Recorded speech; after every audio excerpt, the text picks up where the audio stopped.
6 months on, Chile's constitutional convention is advancing in the redrafting of the country's constitution, which will put it to a referendum later this year.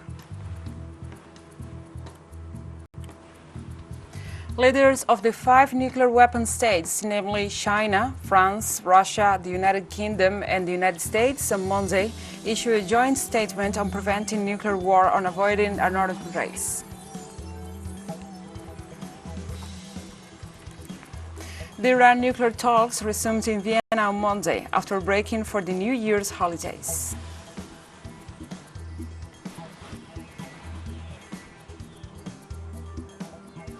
From the headquarters of TeleSUR English in Havana, Cuba, this is From the South.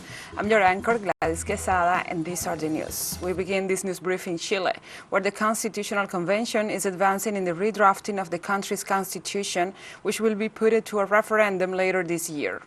Representatives of the convention have underlined the progress made in the past 6 months as they work to put an end to the Pinochet dictatorship-era constitution in the process that stemmed from mass protests against the prevailing neoliberal model in the country, and also calling for major social change.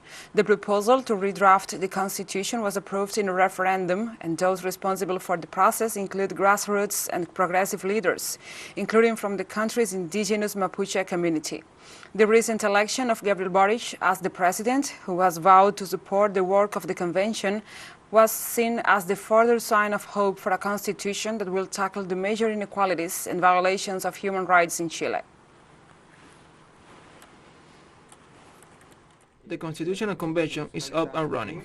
All its internal institutions are fully in place. The thematic commissions that are revising the new text of Constitution, of course, but also all the internal organizations necessary for it to function. It's very easy to say that we have not written anything. We have heard it enough times. But explaining what has been done in 6 months of work, starting from scratch and without the support of the government, does not fit in a tweet or in a headline.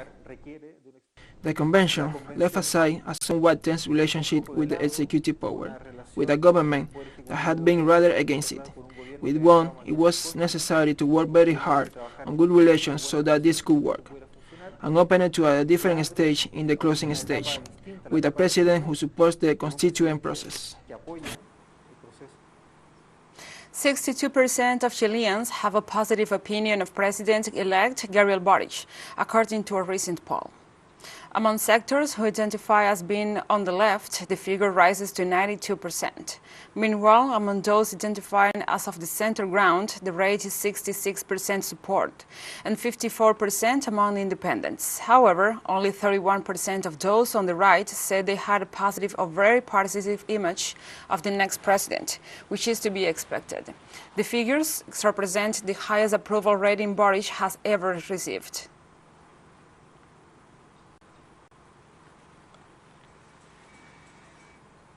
Mexican President Andrés Manuel López Obrador on Monday called on the United States street founder of WikiLeaks, Julian Assange, humanely.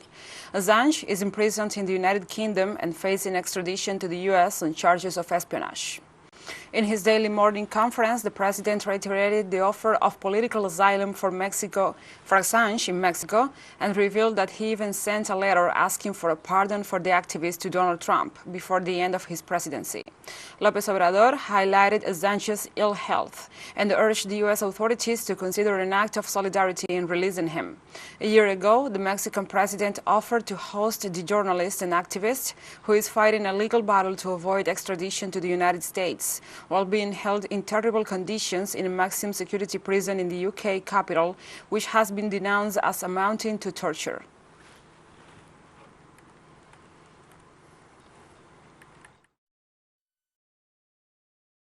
We believe that the U.S. government should act humanly. It would be a sign of solidarity, of fraternity, to allow him to receive asylum in the country where Assange chooses to live, including Mexico. Before the end of President Donald Trump's administration, I sent him a letter asking him to be exonerated, to be pardoned. We move on to other topics. The government of Argentina upholds its legitimate claim on the Malvinas Islands on the 189th anniversary of their illegal occupation by the United Kingdom. The Malvinas, South Georgia and South Sandwich Islands and the surrounding maritime areas were illegally occupied by British forces on January 3, 1833. The Argentine government and people continue to claim their legitimate and sovereign rights over the islands, a claim supported by the United Nations and much of the international community. President Alberto Fernandez has reiterated the need for dialogue to reach a peaceful solution to the sovereignty dispute, according to a 1965 UN resolution. The anniversary saw the launch of the Malvinas 40 Years Agenda, a virtual platform offering documentary and audiovisual information on the occupation of the islands by Britain and the dispute.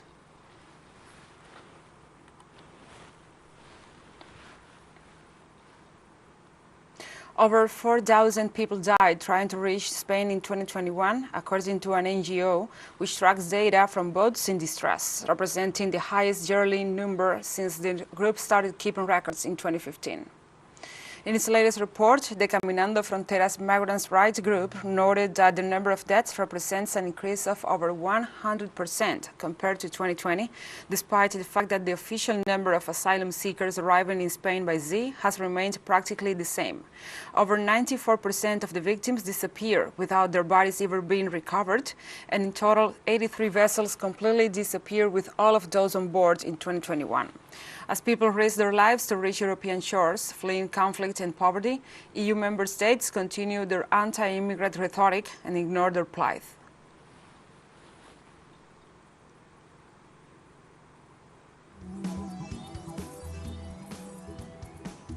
We'll be right back after this very short break, so don't go away.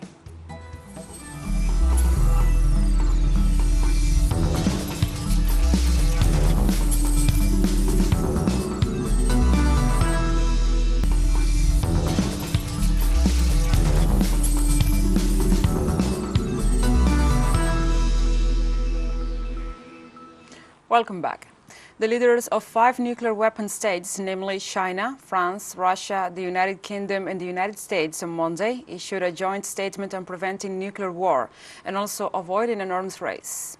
In a rare joint statement ahead of a review of a key nuclear treaty later this year, the 5 countries reaffirmed in the statement that none of their nuclear weapons will be targeted at each other or at any other state, and that a nuclear war cannot be won and must never be fought.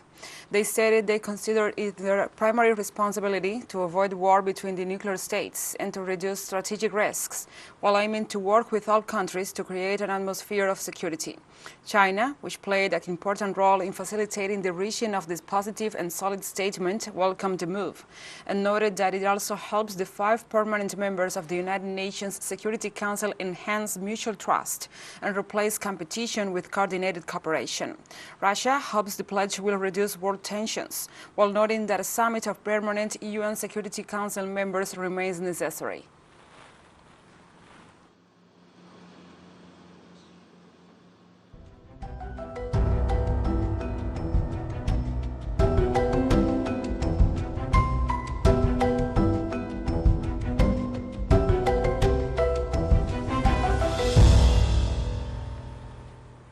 Now we address other topics. At least 2 people were killed in flash flooding in Iran's southern province of Fars, according to local officials.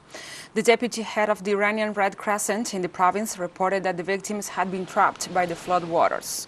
Relief teams, who were already on full alert, were dispatched to the flood-affected areas in at least 5 cities in the province. The Red Crescent has provided relief aid and rescued hundreds of people. Meteorological authorities had warned Sunday of heavy rain and floods in southern provinces, including Kerman and Hormozgan, local media reported. Heavy rains caused damage to agricultural lands and blocked roads in Hormozgan province and damaged some infrastructure in the southeastern province of Sistan Baluchistan on Sunday.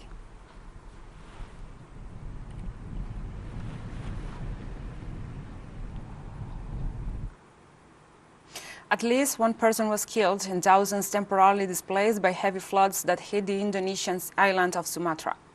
4 days of heavy rains triggered floods in Aceh province, according to Indonesia's disaster mitigation agency. Local administrations have declared a 14-day emergency, and temporary shelters have been set up in different locations to accommodate those whose homes are underwater. Deadly landslides and flash floods are common in the Southeast Asian archipelago during the rainy season, which began in September.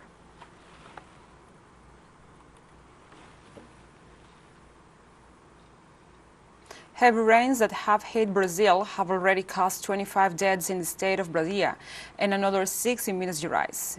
The intense rains started in early October in the north and central east of the country, but appear to be dying down. The most critical situation has been reported in Bahia, where 33,000 people are homeless.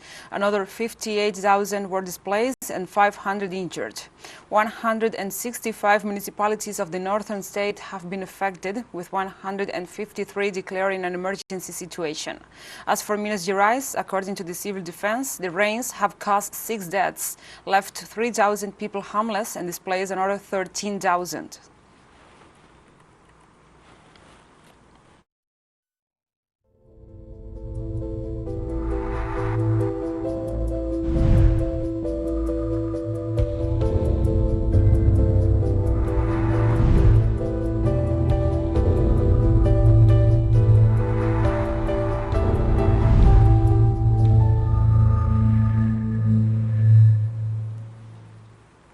Now we move on to other topics. Venezuela launched its booster vaccination campaign against COVID-19 this Monday.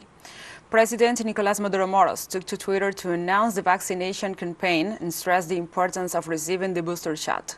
Maduro also reiterated that 91% of the population has already been vaccinated, as called on his fellow citizens to continue taking care of themselves by observing all measures to stop the spread of the virus. The application of the booster shots will begin with the health personnel, followed by the elderly and the risk population.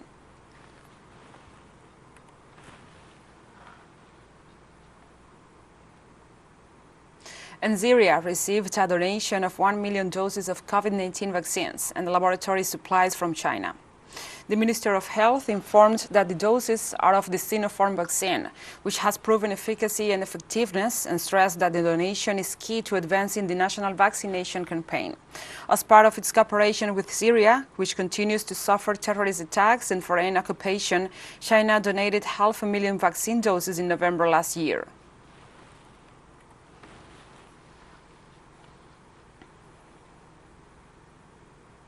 French members of parliament on Monday began debating draft legislation that will require most people to be vaccinated against COVID-19 to enter public spaces such as bars, restaurants, and long-distance public transport. The move comes as the country sees a tidal wave of the Omicron variant of COVID-19 and has sparked tensions among different parties. Dubbed the Vaccine Pass, the bill headline measure is aimed at getting France's remaining 5 million unvaccinated people aged over 12 to accept a shot. So far, a recent negative test has been enough to secure a health pass, granting access to the same activities.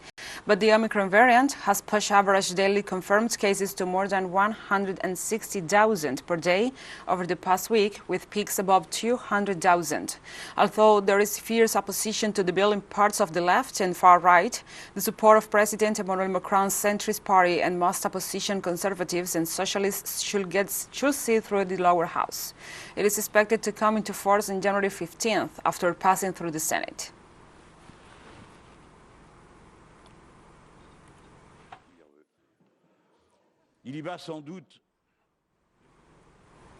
India extended COVID-19 vaccinations to teens aged 15 to 18 on Monday, with the country's homegrown WHO-approved Covaxin jab as the country sees an uptick of Omicron cases.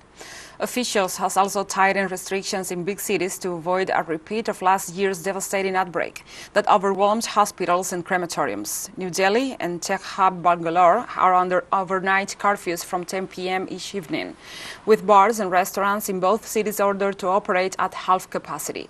Mumbai, India's commercial capital, has barred public gatherings of more than 4 people from 9 p.m. to 6 a.m. and restricted wedding ceremonies to 50 guests. Less than half of India's population is fully vaccinated, according to government data.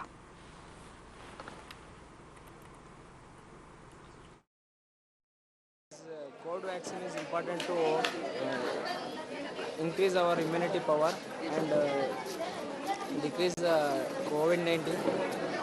I'm here so that no one other gets affected by coronavirus and everyone is protected. And yep, that's it. Yeah, actually I've come here to getting vaccinated.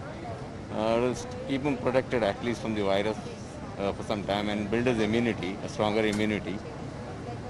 Even if he contracts it later on by any chance, he'll have a strong immunity to fight it. And he'll be protecting most of my family members. There are elders in the family. I've got my parents staying with me. So it'll be a protection for everybody in one way. Definitely we are worried about the Omicron virus, but looking at a lot of media reports and stuff like that, it scares you a bit. But otherwise it seems, but by getting vaccinated, we'll definitely protect ourselves by doing that. And we have more stories coming up after this final short break, so stay with us.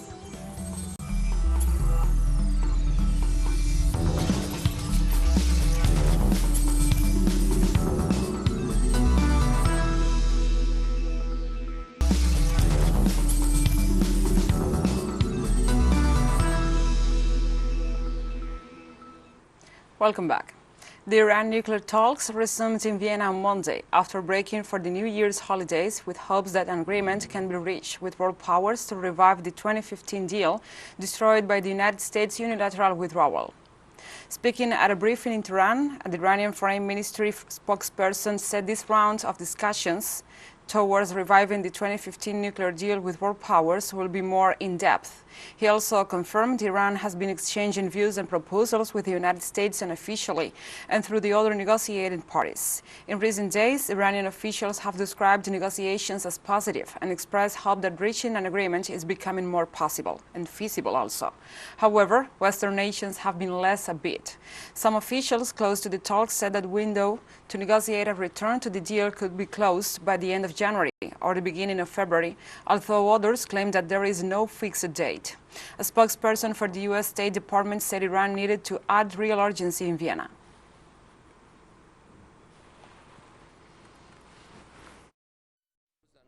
We are at the point where Vienna talks are entering an in-depth phase. Today, our delegation will go to Vienna, and in the afternoon, the bilateral and multilateral negotiations begin.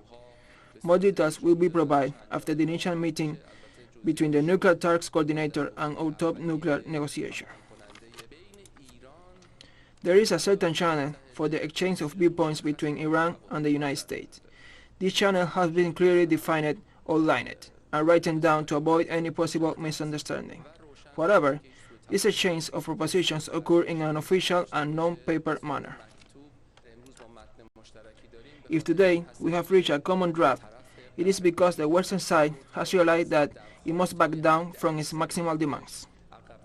What we see today is the retreat, or in other words, release of the Western parties in Vienna talks, who have understood that they cannot demand anything beyond the nuclear deal, or lift sanctions to a lesser extent than what is stated in the deal. Now we move on to other topics. Gaza City saw a huge march on Monday evening as Palestinians took part in a solidarity protest with Hisham Abu Hawash, who has been on hunger strike for 140 over his detention without trial by the Israeli regime.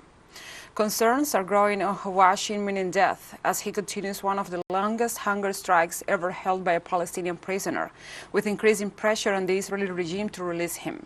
The International Committee of the Red Cross warned Hawash is in a critical condition requiring expert clinical monitoring and called for efforts to be made to find a solution to avoid irreversible health consequences and possible tragic loss of life.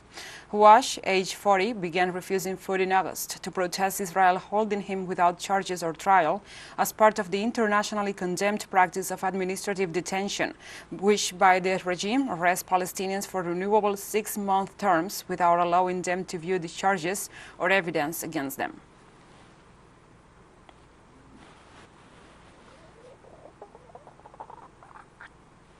Palestinian Prime Minister Mohammed Stayah has held Israel fully responsible for the life of Hisham Abu Hawash, who began refusing food in August to protest Israel holding him without charges or trial. He also condemned the continued Israeli attacks on the occupied territories of Gaza and the West Bank. interests the critical health condition of the prisoner Hisham Abu Hawash. We have sent letters to all international and human rights entities and institutions to put pressure on Israel to speed up his release, and we hold the occupation authorities fully responsible for his life. We condemn the Israeli attacks on our people in the Gaza Strip and the policy of demolition, bulldozing, and killing pursued by the occupation authorities in the West Bank. Therefore, we hold Israel fully responsible for the life of our citizens and our property. We update more information. Smoke and flames re-emerged from the upper floors of South Africa's parliament on Monday, hours after a blaze was declared under control, as police confirmed they had charged a man with starting the inferno that engulfed the building.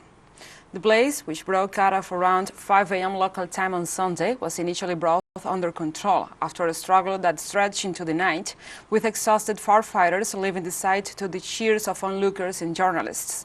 But in the late afternoon on Monday, it was announced that the fire had restarted in part of the Cape Town complex, the roof of the building housing the National Assembly. No casualties have been reported, but the damage is catastrophic, with expectations that the facilities will be out of use for months. President Cyril Ramaphosa told reporters at the scene on Sunday that a man had been held and a building's sprinkler systems had apparently failed. The Hawks Elite Police Unit said a 49-year-old man will appear in court on Tuesday, charged with housebreaking, arson, and damaging state property. I think that was before 5 when the crews alerted us to a fire in the roof void. At that time there were only about six fire engines and about 30 personnel on scene. The officer in charge immediately called upon more resources. As you saw, there's a lot of fire engines that was bussed in. So we currently have about 10 fire appliances on scene, with about 60 personnel actively fighting the fire in the roof void. As you can see, it's a little bit hampered and a bit challenging for the guys due to the slope of the roof as well as the wind fanning the fire continuously. We have come to the end of this news brief, but remember, you can find this and many other stories on our website at telesurenglish.net. And also, if you feel so inclined, please join us on social media. We are on Facebook, Twitter, Instagram, and Telegram. For TeleSUR English, I'm Gladys Quesada. Thank you for watching.